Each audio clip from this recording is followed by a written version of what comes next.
Hello everyone, welcome to another interesting episode of Munchies and Thoughts. My name is Phathanani, I am your chef, as you all know. Of course, I am not alone, I'm joined by these beautiful and handsome guys. So today I said beautiful and handsome. So you got it right. I got it right. Guys, you're looking nice and thank you so much for coming. Please introduce yourself. Who are you and what's special about you? My name is Tshepang Thatelo of Thatelo Attorneys and Conveyances. I'm a legal practitioner with offices based at Olivetti House, corner Sophie de Brain and Pretoria Street, mainly based in Pretoria. Okay. Our focus and our legal expertise that we work on a normal daily basis would be your conveyancing, which is property-related transactions, civil litigation, administration of estates, and general litigation. Oh, today I've got my learned friend. How about you there? Yes. Yes, okay, so my name is Elio Tushongwe. Okay. I work for Accelerate Technologies, also known as Accelerate Fiber. Okay. I'm the head of sales and marketing there. Oh, all right. okay. So we do internet connectivity, national service provider. So we've got connectivity, obviously, in all the data centers in the country. Yeah. And we do wired and wireless connectivity. That's what we specialize in. You have got learned people, guys. Over to you. Hi, everybody on the table and the viewers. I'm Offensive Komise, also known as Offensive the Face Dresser, a professional makeup artist and a facilitator, an artist manager, an overall creative, because if I name all the things that I do, you would be here for the whole day. I'm sure the episode will be yours. You know? Thank you so much. Over to you. It's Tankiso, the software. I'm from SLL Incorporated. Okay. Attorneys. Actually, it's Sepechulo Lichute de Software Incorporated. My learned friend there, Serelode. Yeah. But I said nothing. There's a lot of words. Anyway, guys, It's more or less the same. It's more okay. Yeah, we do litigation in general, civil litigation, criminal, your rough matters, and we are situated. That name is Bureau Lane. Bureau Lane. Yeah, Bureau Lane. Yes. Yeah. Remember, this is not ours. It's from Queen, England. It's England, yeah. But guys, thank you so much for joining me today. We are having breakfast. You can dish, whatever that you feel like your stomach can go through, please do that while I'm telling my viewers what are we doing today. So today we are talking about teenage pregnancy. And why we are doing this episode today, guys, we are celebrating Mothupa Foundation, which is a foundation that I run with the help of my friends and of course you guys, because if you guys are not here, I don't think we'll have a Mothupa Foundation. Mothupa Foundation will be celebrating 10 years this year. What basically Mothupa is doing is to assist young girls and boys from different homes. And I'm so fortunate enough to have you guys as sponsors of everything that Mothupa is doing. So guys, have fun. Today we are mentoring those that won't be able to be with us on the 9th. Of course. So we are tackling into topics that are sensitive and important. Teenage pregnancy. Any of you, what's your take? What is teenage pregnancy? As I eat. Any of you? Because remember, not everybody know what is teenage pregnancy. I don't know what is teenage. What animal is that? Where is it coming from? So I've got learned people here. You said from where? So let's hear. Teenage pregnancy. Let's start with the age. Let's discuss age. Who is a major and who is a teenager? Who is a minor? Who is a major? So anyone below the age of 18 is a minor. You are deemed to be a minor, right? But you being deemed to be a minor does not necessarily mean that you don't have the right to consent to sexual activities. Where I'm starting with this, I'm starting when it comes to age, because we need to know when when you have the consent, the legal consent, I'm speaking from a legal perspective now. When you have the legal consent, legal age to consent to having sexual intercourse, and when you are deemed to be a major. 18 years, you're a major in South Africa. If you're 18 and you're pregnant, you're an adult. Anyone below the age of 18, when they are pregnant, you are deemed to be a teenager. 17, 16, 15, teenager. So that's teenage pregnancy. That's teenage Okay, I think pregnancy. we are heading to the right direction now. So now we understand that from 18 above, that's not a teenage pregnancy. From 17 going down, that's teenage pregnancy. Okay, any of you want to add on what she just said? Okay, let me finish following. But now 17 going down is teenage pregnancy up until 13. 13 going down. Now those are children. Those are minors, you know. But even 18, even 18 and below, they are minors. But 12 years, they are children. Why I'm getting to the age part, right? The law says if you are 16 and below, between 12 and 16, you can consent to having sex. Between 12 and 16. and Isn't it 16. 14? Is it not? 14. Look, if a 16-year-old, let's say a 16-year-old, has sexual intercourse with an 18-year-old, that amounts to statutory rape. True. If a 16-year-old has sexual intercourse with an 18-year-old or with a 21-year-old, okay, this is interesting now. you are deemed to be committing statutory rape. It's about power. It is the law deems the elderly person to have power over the one that is younger. So if a 14-year-old has sexual intercourse with a 21-year-old, that is statutory rape. Okay, but what if the 14 years and the But if 16 a and 12-year-old and a 14-year-old have sexual intercourse, it's not statutory rape. What is it What is that considered? called? It's they consented to it. Because of the age again. So, but if even the same, yeah. So I just wanted to find out, because this is now more of your forte. Now, if a 14-year-old now and a 13-year-old now, I mean, we live in a very fast-paced world, right? Now, what if that 14-year-old forces themselves on the 13-year-old? It's rape. Now, and then how does the law now deal with it? Like, what happens then? There are children's courts. And they do obviously the way in which a criminal matter is attended to when it's a child, it will be different to an adult. It will not be done in an open court and social workers come into play, but it is still deemed rape. Remember, any sexual activity without a consent is rape, amounts to rape. Okay. Irrespective Thank of you. who you are. Any of you guys, thank you so much. That was very, very, very, very, very important and educating at the same time. We're still on teenage pregnancy. You say, guys. Yes, it's shocking because we are, I think, in the whole world, we are the fourth, we are number 4. When it's come to teenage pregnancies. We are number 4. But you know, there's an article I was reading, and I want you guys to give your say. But before I go there, what you say? No, I just wanted to say, Okay. to show that we have a serious problem in our country when it comes to teenage pregnancy. And the question that we also need to ask ourselves, because this number has climbed to 60% during COVID. Yeah. Yes. Now, what we need to ask ourselves is that who is doing this to our children? Because now, the very same people who supposed to protect our children, who's the teachers, they are doing the very same thing to our It's sad. It's not only teachers. I'm just saying, mentioning teachers Of because course. Of the profession, because they need to be there for our kids. Yeah. Life orientation. It's the teachers, it's the society at large, it's the religious leaders, some of them doing it to children. Also the parents. It's the parents. Yeah, Even the sometimes parents. it happens internally. I think it's quite alarming, and I think what bothers me more than anything is just the attitude around it.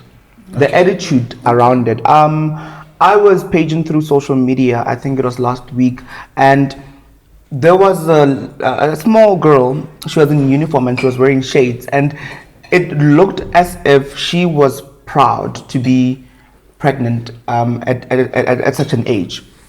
You know, because she was there showing the pump, wearing shades, going to school, showing that no, actually, you know, mommy to be and whatever. And it was a very controversial post. And for me, what I was asking myself at the time was, this is very alarming and concerning, you know.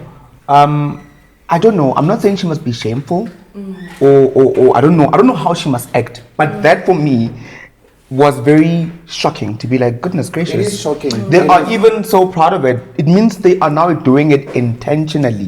You understand what I mean? Because if it was accidental, a person natro iti hambola, you know, natro ikoba kaswana, because we glip also, you know. I like what you said when you said you don't know how to feel about the post. Yes. Because we must also remember that teenage pregnancy is also very stigmatized. So hence, I also don't know how to feel about it, because it's stigmatized. Remember, if we're saying she must be shy about it, it means we are saying drop out of school, hide in the house. People shouldn't know that you are pregnant. And then there's the flip side of it to say, you know what, you are pregnant. Now let's deal with then the options that you have post the pregnancy. You know what I mean? And going forward, ensuring that you're still working on your future. You're still working on your future. So there's something. It's quite it's controversial. For me, is it a bad thing though, in the sense that, you know, obviously you wouldn't want your child to be pregnant at such a young age, but then there's also, you are allowed to have sex at 16. And that would come with the pregnancy, right? I mean, so if the law says you can have sex when you're a teenager, then you become pregnant, that would be the natural course of things, I would imagine, right? So it shouldn't be something where you would be either embarrassed about, unless now we're speaking about rape, and obviously when there's a sexual assault, and then that becomes a different story. But I personally think, I mean, if someone is pregnant, they should have that moment where you celebrate them. Because it is something that's positive. It is, yes. But I think when the time is right. When the time is right, and for us, it takes us back to my take, honestly, on teenage pregnancy. I believe it starts in the house. Yes, I wanted to go there. As how we raise children. When I say how we raise children, I'm not saying those that teenagers that became pregnant, their parents never raised them well. No. It's, in order to tackle it, we need to deal with education, educating our kids at home. We cannot make it the responsibility of teachers. We need to educate our girl children and boy children. Why I say girl children and boy children, it's because boys also have a thing of wanting to show their masculinity. I don't know if I could be wrong, or showing that they are men by having early sex. And then girls in the meantime don't have a firm stance. Like they cannot firmly say no, you know, to sex while they're still young. But in the house, at home, we need to firmly entrench it in children that no, do not have sex early, and this is why you should not do it. And maybe TV programs could also assist by making children, TV programs could also assist, having shows that show what actually happens to teenagers when they are pregnant. I wanted to say, we need to go back to morals. We were raised with morality, which is morals. Once we start there, we say, remember when we were young, your mother will say, you'll only sleep with the boy when you get married. We believe in that. We believe that God is watching me if I do that. And we honor that up until maybe now we are. Okay. Nabazwilege bachazile ukuthi it needs to start at home. And then he did mention that morals, which I agree with you. Our morals are very important. And the way we're teaching our kids in our household, it's very important. Because as much as the child can go out, at least that child is aware what I was taught at home. So now, I want to ask you guys this question. How do you feel about schools teaching about teenage pregnancy and all those things? Do you think that's a good way to do or to go? Do you think it's like the teenage pregnancy and sex? As I had mentioned, really, the whole thing of teenage pregnancy starts at home, meaning as parents, as black parents, and why I'm going to say black parents is because as Africans, as blacks, we have a tendency of not talking about the sex topic with our children. And if we don't talk about the sex topic with our children, it means we are closing that door for them to come and talk to us when they have any sexual advances made towards them, if they are in a situation in which they need to give it up, you know. But if at home we can start, we make it even life easier even for the teachers at school. Indeed, at school they need to deeply entrench studies on birth control. They need to understand. Teachers must not play a nurse role, but they need to have the necessary understanding of different birth controls. And we are not saying we are encouraging sex. No. It's important because children need to know of preventative measures. They need to know about emergency pills in case you were in a sexual, you had sexual intercourse and you don't want to be pregnant and you know you're not using any birth control. They need to be aware of emergency pills, when they can be taken, the hours in which they can be taken, the different types of birth control. You as a parent, before we can place it on teachers, you need to know when your child is already menstruating. It's time to have those conversations. So we've got a long journey. Like it's really we are far. I think that's why we're having a higher statistics of teenage pregnancy, because there are a lot of things. Listening to you guys, there are like guys. I'm gonna be honest with you. I have a daughter who is my sister. I remember that time I was talking to my friends, then they were telling me about the prevention pill, whatever, or injection. You know what I said to them? I was like, no, Mina, I'm scared. What if it would be like I'm imposing things to this child, or I'm saying to this child, you can go and have sex, you won't get pregnant. So that's another thing. I'm talking about myself. I think the delivery, I also have two nieces that I love to death. And I think the delivery and how you engage the conversation. Uncomfortable conversations are what we need to have and need to learn to have in our black homes, because a lot of black parents love filtering things. You know, you get to understand that the minute your child walks out, in as much as how hard you've worked to ensure that they are morally strong and you've built them to be a person of good character, there will still be the influence of the outside, right? Now, you need to get to the core of the uncomfortable conversations before the society makes sure that they feed your child such information before you, to be like, look, I am aware of A, B, C, and D. And if you are doing A, B, C, and D, this is your safety. This is where it starts. No one out there will ever give you what I can potentially give you as a parent. So if there's anything that you're doing, understand and always know that this is where it begins. This is your home. You need to have conversations with me. And schools as well. I think at the same time, we put a lot of pressure on teachers. We put a lot of pressure on teachers now, because we are like, ay, and then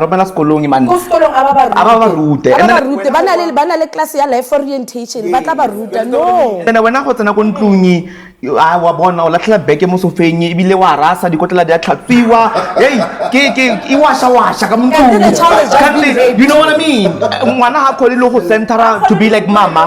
Wait ke ngotsana fela o mo bona o mo bona fire yay pra pheka ya tsiwa. Thank you. I don't know if you want to say something before I come to you. Okay. I can also say, as much as we going to have those talks with our children, we need to be exemplary at the same time, because now the problem is that we do these things before them.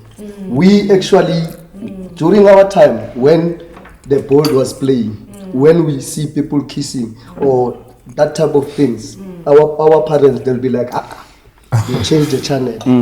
You know, nowadays you sit with your mom watching, you are 14 years but you're watching 18, a movie that is written 18. Anything is gonna happen, nudity, sex, and you're gonna sit there. As much as we say yes, we need to call it a spade to our children, so that they grow up knowing. But now how do we actually prevent them from these external forces, which is your media and everything? So overexposure. You understand? Because now, the minute we are not actually stepping in as parents, that it means then when they go out, Okay. you can't stop them. Okay, I need to exhort. I need to. Thank you. That's family. I need to close this now. But before I close, because I had all of you. Before I close it, we're still here. Don't worry. Each of you. You mentioned that the statistic is high. You mentioned that we like things that are uncomfortable to talk about. We need to face it. You mentioned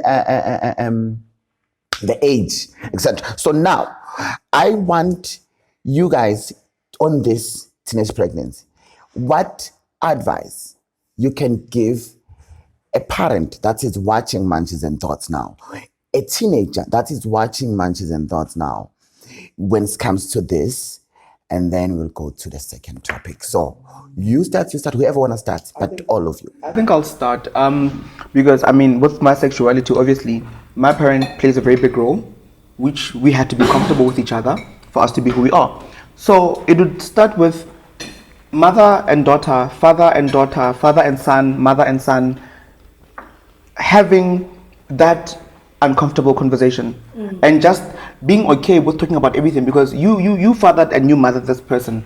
So any and everything that they're going to be exposed to or are exposed to, it is a huge responsibility of yours, because you understand, you are their parent. So being at the forefront of everything, not overexposing them, like you were saying, but also when it gets to an age, like you were saying, when you know that your child is starting to menstruate, you just be like, you know what, my girl, this is happening. If you have a son, my boy, you're going to have friends out there. They're going to say 1, 2, 3, 4, 5.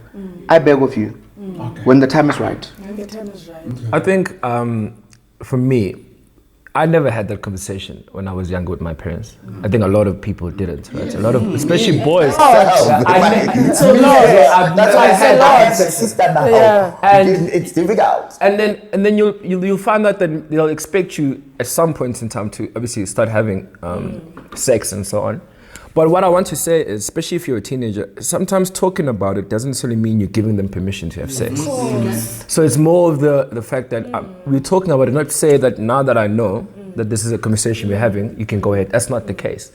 So I think it's important to always highlight it's an educational thing. It's you're being realistic, what's happening out there in the world.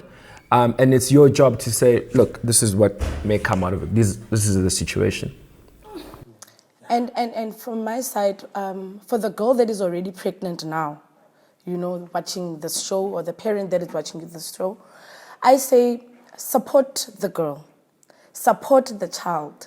In as much as society will stigmatize this teenage pregnancy, support the child so that the child can be able to finish school. In as much as there will definitely be financial constraints, but you can rather, instead of scolding the child, punishing the child, emotionally abusing the child, rather support the child and say, you know what, finish school. Once the child let there be arrangements done with the caretaking of the child so that the child can go back to school. Because the thing about teenage pregnancy is that it doesn't break the cycle of poverty where there's poverty. It actually increases it because the child now doesn't get to go back to school. If all can be done to support the child, let it be done. And also, it's time for us to actually have an understanding on different options available. We have abortion, we have adoption. We don't talk about them in society. Adoption is seen to be but we have seen adopted people who grew up in proper families than having a child grow up in a bad environment. There are people that have elected an option of abortion, and religiously so, other religious people will make it seem as if it's an abomination, you cannot do it, but it has its pros and it has its cons. They need to be discussed. Birth control measures, let the parents talk about them. And if the child feels like the parent is not talking to them about birth controls as well, they can approach local clinics and they can have those conversations. Yeah, I think to add to what she's saying is, at some point in my life, I assisted someone who was a teenager and then she was pregnant. during the time. And then when I met her, she was already matured. Okay. But I can tell you, I believed in her. Today, she graduated, I think, 2 years back. Wow. And Shout out to her. You know, and I said, you know what?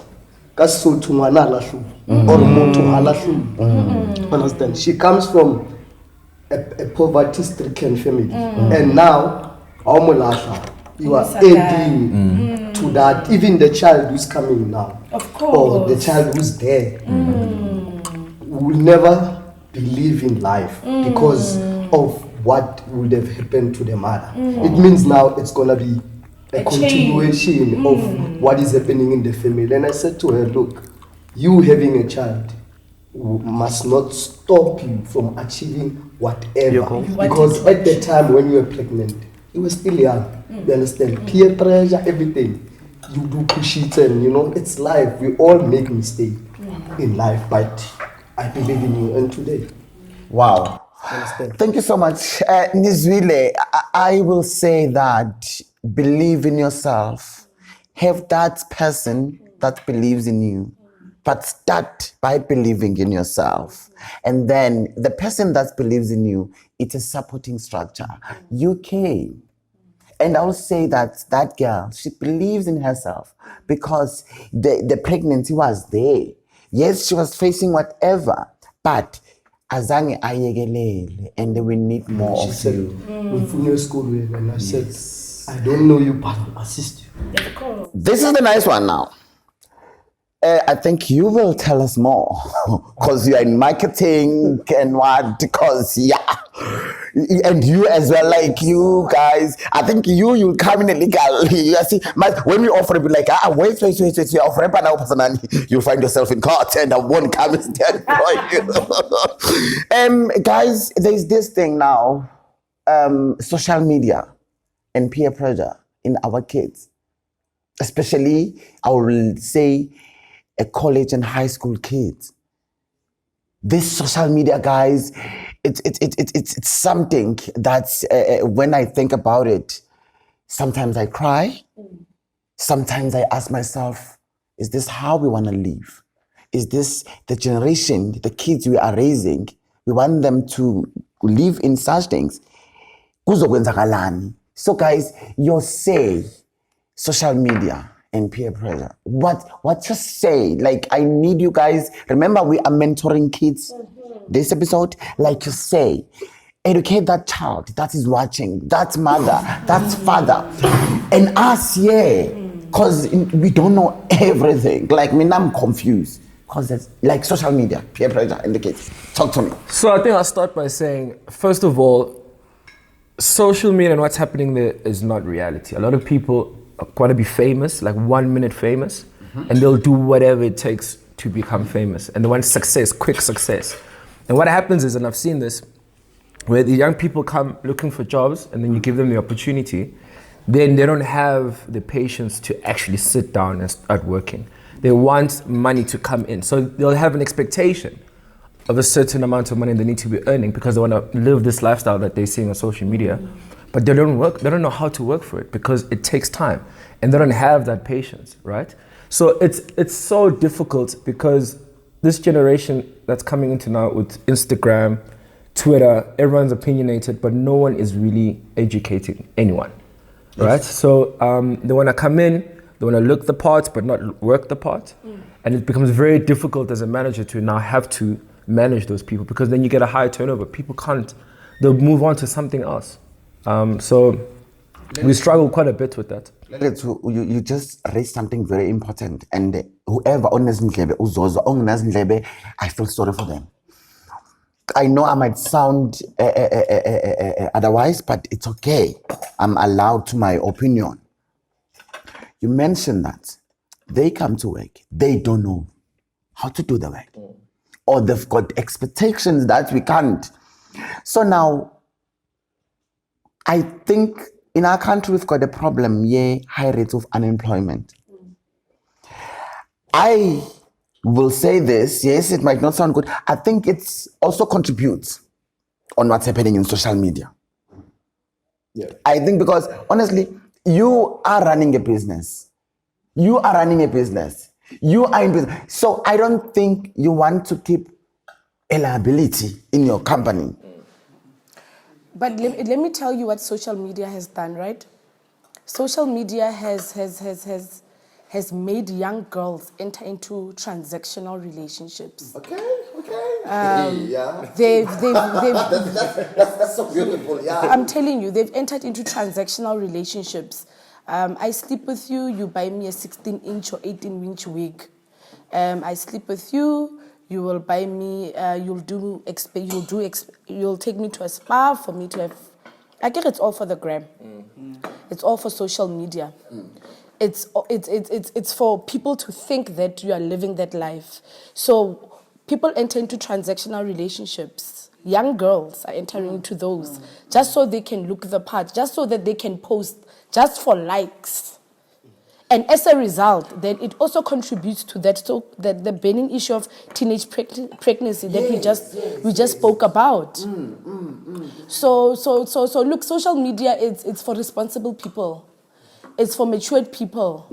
It's up to you whether what you see there you are going to take it to heart and believe in it. But it's also for us to educate the young ones, to tell them, it's not the beat and all. What you see there was just for likes. At the end of the day, you must wake up and work for your money. Yeah, okay. I think, again, the problem is that we need, it's not a problem per se. Let's be a solution. We need to go back to the basics, basic things. I mean, as a parent, when you buy a child a phone, you're actually introducing the child to technology. You're not actually saying to a child, go to social networks and whatnot. Then, as a parent, again, like we say, you need to play a role. If it means the phone is meant for XYZ, let it be. Remember, there's no longer entertainment in South Africa. Entertainment is social media. We no longer have your libraries. We no longer have It's bad. There's nothing. We used to play after school. We used to go and play netball. They are no longer there. Those things, they keep them busy. Social media. Now they are busy. You know, I like what you said before I come to you, because social media and you, especially the work that you're doing. But you know, you mentioned something very important, because social media is for those who are mature and responsible. Yeah, but anyway. When it comes to social media, I think a lot of people, there's a career in social media. And first and foremost, a lot of things on social media aren't real. We could spend 5 hours just trying to get this glass the way we wanted to, in an angle. 5 hours just to get this one shot, and would be like, no, your hands are ashy. Cut. No, your lips are dry. Cut. I'm telling you now, social media isn't real, and I think the sooner and the better. Once people understand that it's not as real as it appears. It appears to be. But also, there's a very, very, very, very positive side on social media. Remember, the power of social media is that you show people what you want them to see. Hence, we all get shook 3 years later to be like, this person has been in an abusive relationship for 4 years, Mara.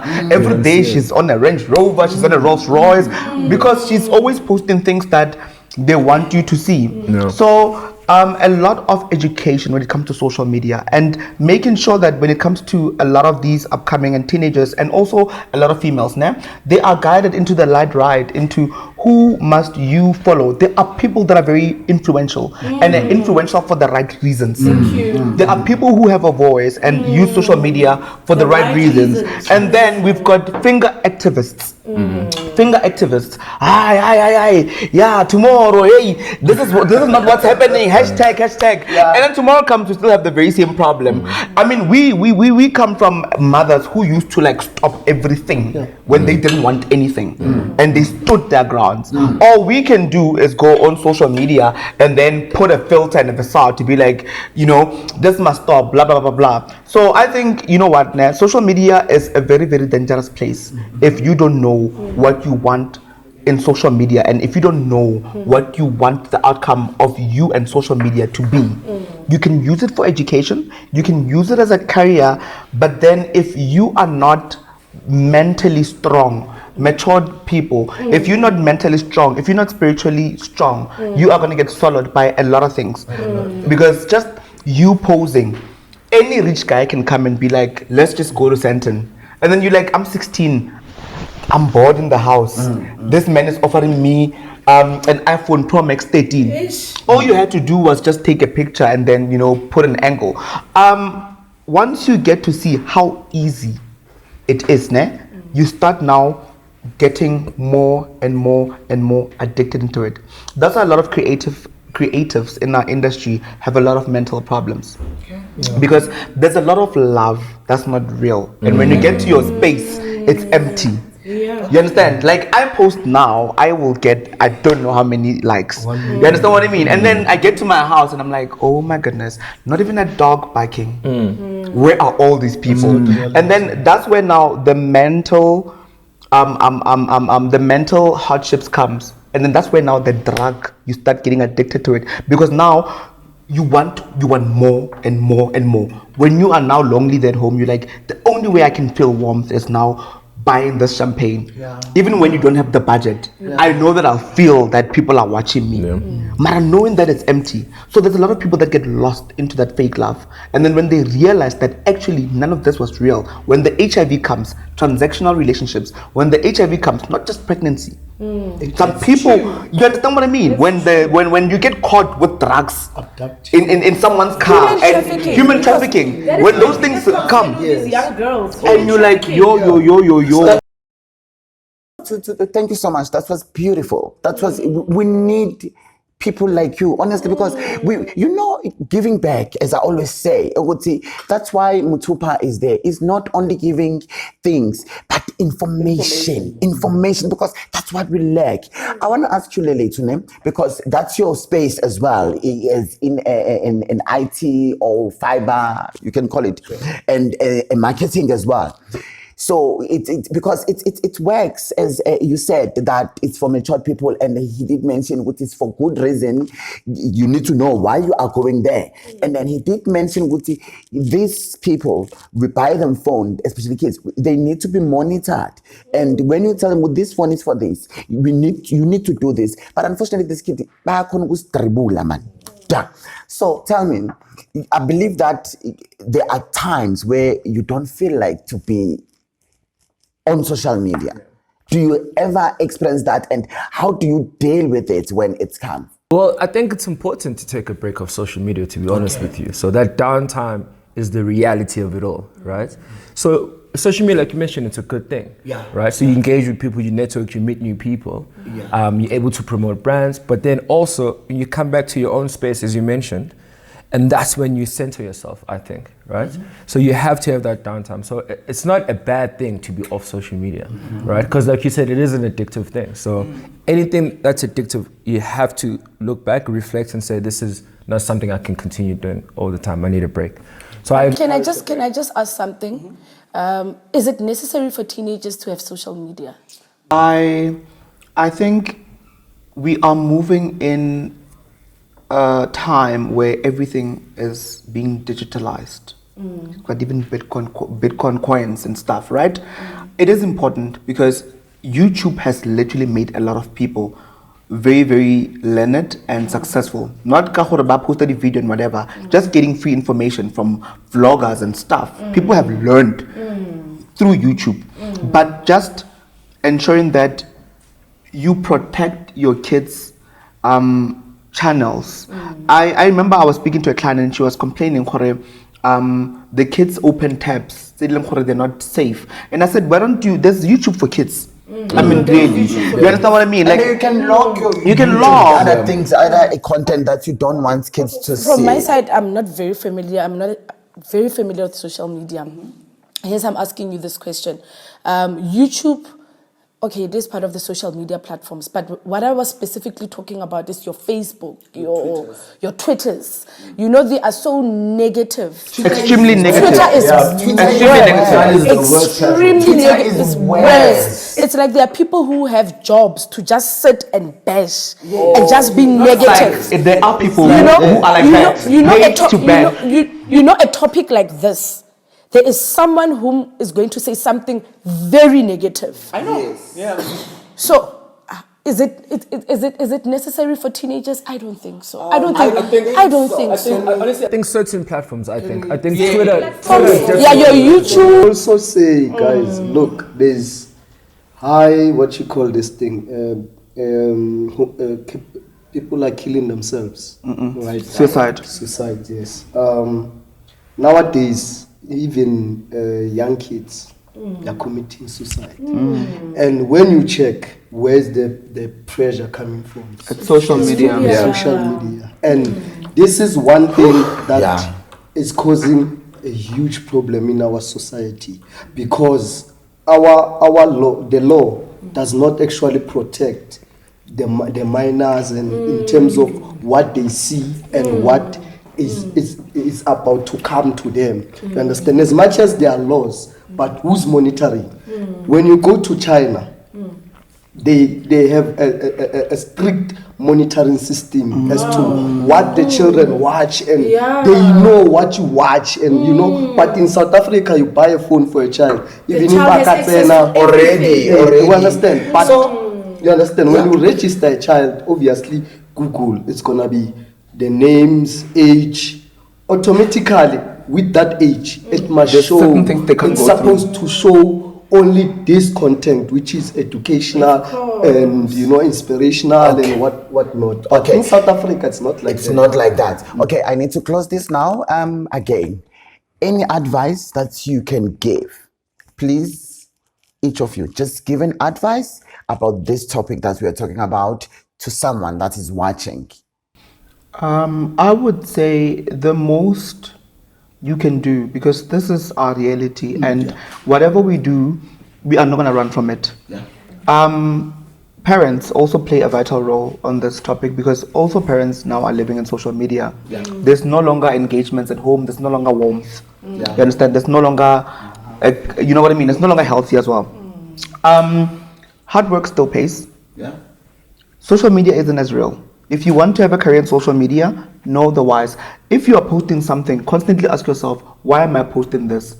Most of the time, I too have fallen into that trap, where I know I go to a store and I don't even need this bag, but all I need is to post it, and for somebody to see that, knowing exactly I don't need it. And, you know what I mean? Like, I'm fancy, but it always leaves you chipping off because you want more and more and more. And you know what happens? Phathanani is like, yesterday you posted that green bag from Zara that just dropped. Friday, too fancy today. Yeah. Then and what happens to me? That's when I'm like, hey, when the old man dips me, I'm like, hey,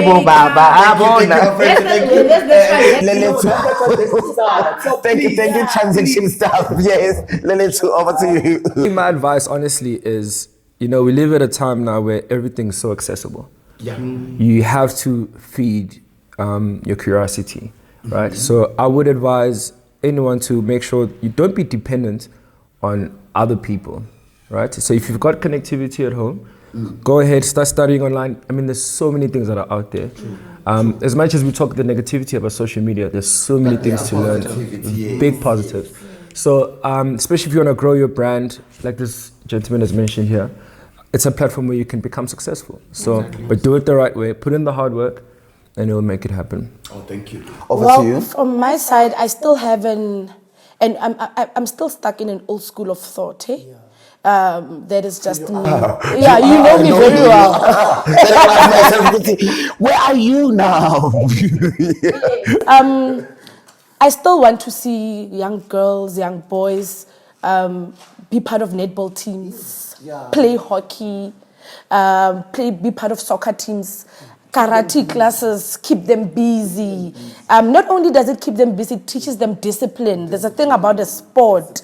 I still want to see kids after school going to sports, from sports doing homework, going to sleep.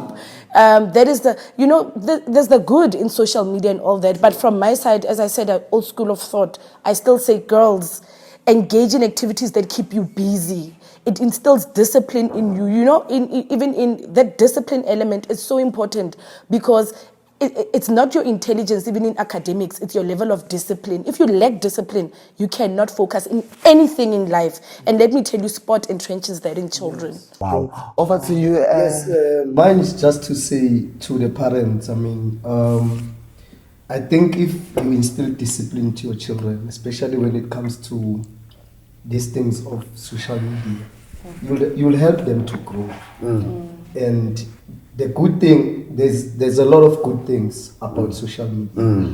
There's a lot of bad things, but let's focus on good things. This is where now parents supposed to play an important role, not the children following the likes of, I will say, bozoto abantu. What they do on social media. I mentioned her because most of young girls, they want to be like her. Where did they see her? In social media. So what I want to say is that parents, even at home, like he said, it's no longer want. Everyone is here. There's no love anymore. Everyone is here. You understand? Let it be when everyone enters the door. Be an example, put the phone down. Thank you. Nizwileke bachazile okuningi okubalekile kakhulu. They mentioned that when it's sports, kids need to go out there and play it, either soccer, karate, tennis, whatever, because it assists them to install a discipline. And then you also mentioned, one of you, that social media is not always negative. There are things that are positive. There are things that can build someone. And then they also mentioned our household are no more warm because of we're always busy, which is true. Can we try and work and bring that warm back? But it's okay to have guests like you guys to talk. We don't know everything, but the little that we have, we are willing to share with our beautiful viewers, the kids, the parents, and everybody. So, guys, now I'm going to the very, very important last point. As I told you when I was sending invitations, this episode, it's all about mentoring, as we are having a Mentor Day, which is our annual event Mothupa Foundation. I'm so fortunate to have people like you who are sponsoring me, who are always there for me, who are walking this journey with me. So I will start here now. I will start to you, Tatelo. What happened? Why you decided to be part of Mothupa Foundation? Why you decided to play a role? Like, what happened? Because right now, people, we from COVID, where companies, they were not doing well, where companies, they lost deals and whatsoever, but you still manage to, you know what, I am there. I want to play part. I want to change somebody's life.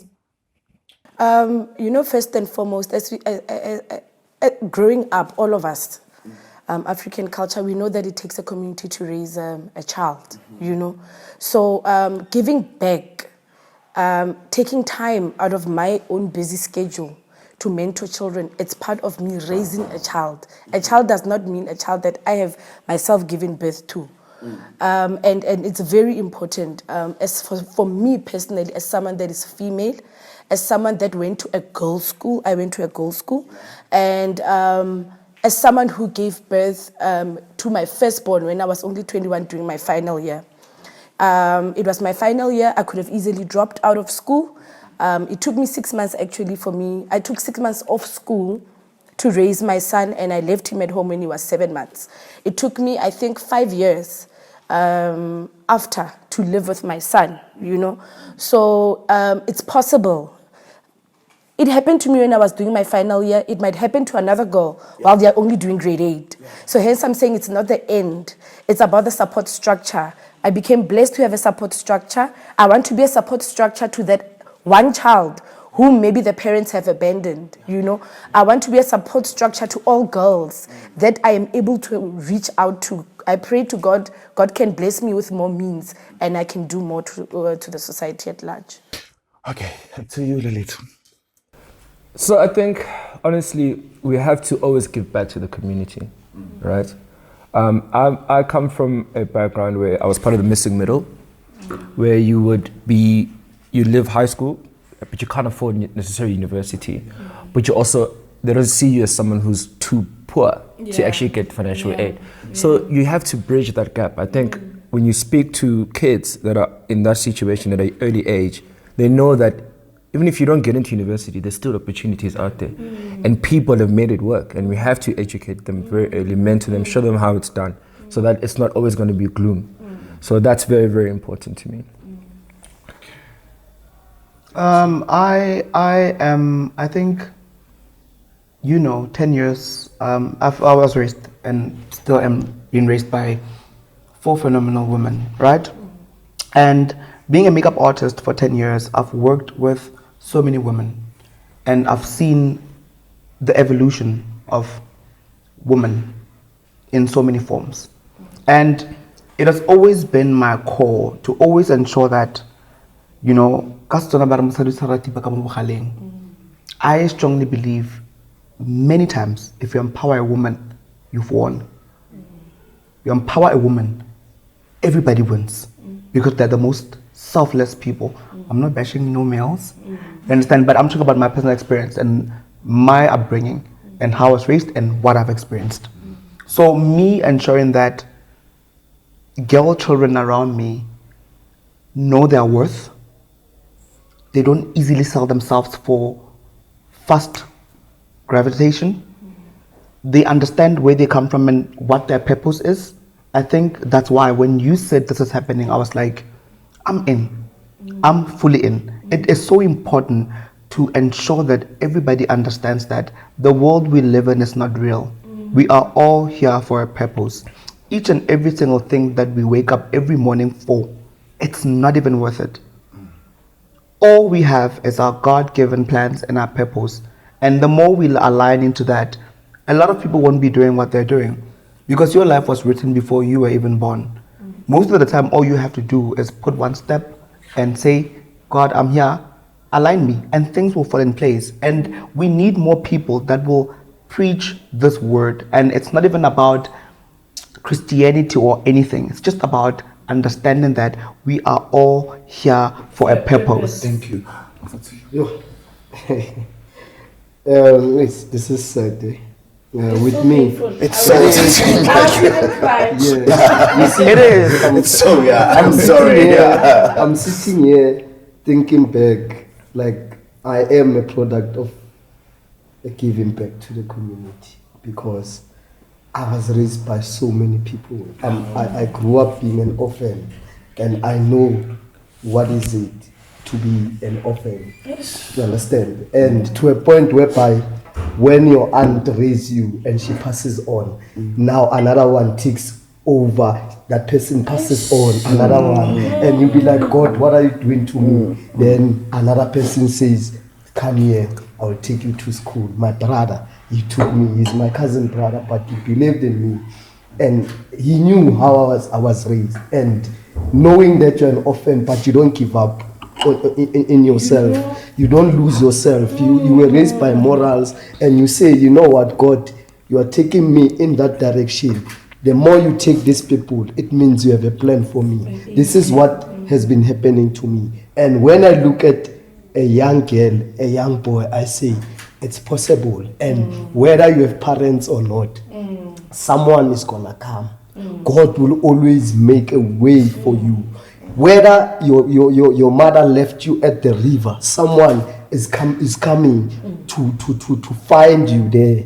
There's always that time when God says, if I don't want you, someone is going to open a door and say, come in. You understand? This is what has been happening to me. Even today, when I see someone struggling, I say, it's not a struggling. You are a winner. And it's going to happen. I saw it with me. You understand? Every time when I touch these topics, I like, they remind me of how I was raised, how people treated me. I felt like I was nothing. But today I'm very happy because God has always made a way for me through the people. Even today I met this guy. even today I'm happy. I met Today I'm meeting you. Yes, you know what I mean? And I met you, And we it's all not met gonna each end. other. It's not gonna end Through here. Phathanani. It's not gonna end here. Yeah. We're gonna touch souls with this episode.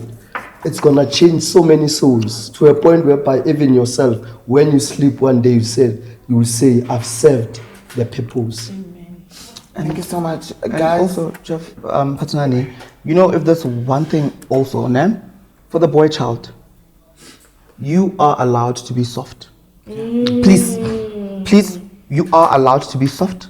Toxic masculinity is a dangerous thing. Okay, thank you so much. Yeah. Guys, firstly, I want to say thank you so much. It means a lot to me. As I've said, I've been doing episode, but this episode, it means a lot to me. And you can tell now, hearing you guys being vulnerable, I started a Mothupa Foundation alone. Like saying to my friends, no, you've been coming to my house for lunches and dinners and you bringing wine, because I would say, you outcope, just bring a bottle of wine for me. But I said, God, no. Instead of bringing a bottle of wine, bring a school shoes. That will be taken to these kids. I remember when I was working for CPIC on contract, because that's where after I finished school, then I got a job, and where everything started, Mothupa Foundation. When the contract ended, I was depressed. Would see, how am I gonna help these kids now? Because it's either I'm going back home in KZN, because you can't stay in the city if you don't have employment. Unless you've got other things that you're doing, that's where now we are. So I was stressing, Gucci this kid, because I already got a relationship with these kids. They know, yo, that's uncle. He will come, and when he comes, he will bring something for us. So now, these kids, they won't see this uncle. I pray, I said, God, I need you more than anything. And it's not for me. It's for these kids. It's for these kids. And it will have people, your companies, Accelerate, Tatelo, Offense, SS, SSL, with me. I know there are more companies that are coming. You are not doing this for me as your friend, but you are doing this for those kids. So we are having a mentor day on the 9th. They are sponsoring. As I've said, good sponsoring is not always material. You can sponsor with your information, etc. So I know Tatelo will be sponsoring me with the voucher to buy the food and prepare, and some school bag. I know you're also doing that voucher and the school bags and some speakers that the company will be bringing, which I'm so excited. So whoever that is watching, please, if you can, do join us on the 9th. It's going to be beautiful. You will meet beautiful kids. We're gonna interact with the kids. You guys will be mentoring the kids. They will be having a nice lunch that will be prepared by you. Chef Phathanani. On that note, thank you so much, and let's goodbye. It's a wrap. Thank you, guys.